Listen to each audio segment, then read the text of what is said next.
मागील भागात आपण पाहिलं, रोहनने आईसमोर स्नेहाबद्दलचं सत्य सांगितलं, पण आईने लग्न स्पष्ट शब्दात नकारलं. आता पाहूया पुढे काय होते ते. रोहन रात्री उशिरापर्यंत आपल्या खोलीत बसलेला असतो. आईचे शब्द त्याच्या कानात घुमत असतात. घटस्फोटित मुलींशी मी तुझं लग्न होऊ देणार नाही. दुसऱ्या दिवशी सकाळी आई पुन्हा रोहनजवळ येते. आई म्हणते, रोहन, कालचं सगळं विसर. मी तुझ्यासाठी एक खूप चांगलं स्थळ आणलं आहे. मुलगी सुशिक्षित आहे, चांगल्या घरची आहे. एकदा तरी भेट. रोहन शांतपणे उत्तर देतो. रोहन म्हणतो, आई, मला कोणालाही भेटायचं नाही. आई म्हणते, का? स्नेहापेक्षा चांगल्या मुली मिळतील. रोहनचा आवाज यावेळी ठाम असतो. रोहन म्हणतो, आई, माणसाची तुलना करता येत नाही. माझ्यासाठी स्नेहा हीच योग्य आहे. आईचा राग वाढतो. आई म्हणते, माझा शेवटचा निर्णय आहे. त्या मुलीशी तुझं लग्न होणार नाही. काही क्षण शांतता पसरते. रोहन आईच्या डोळ्यात बघत म्हणतो, आई, जर स्नेहाशी माझं लग्न होणार नसेल तर मी आयुष्यात कोणाशीही लग्न करणार नाही. आईला धक्का बसतो. आई म्हणते, काय बोलतोस तू?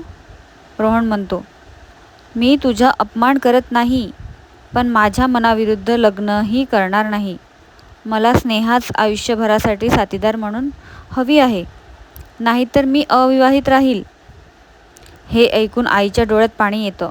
आई म्हणते, एका मुलीसाठी तू तुझं संपूर्ण आयुष्य पणाला लावणार? रोहन म्हणतो, एका मुलीसाठी नाही आई, माझ्या प्रेमासाठी. आई काहीही न बोलता तिथून निघून जाते.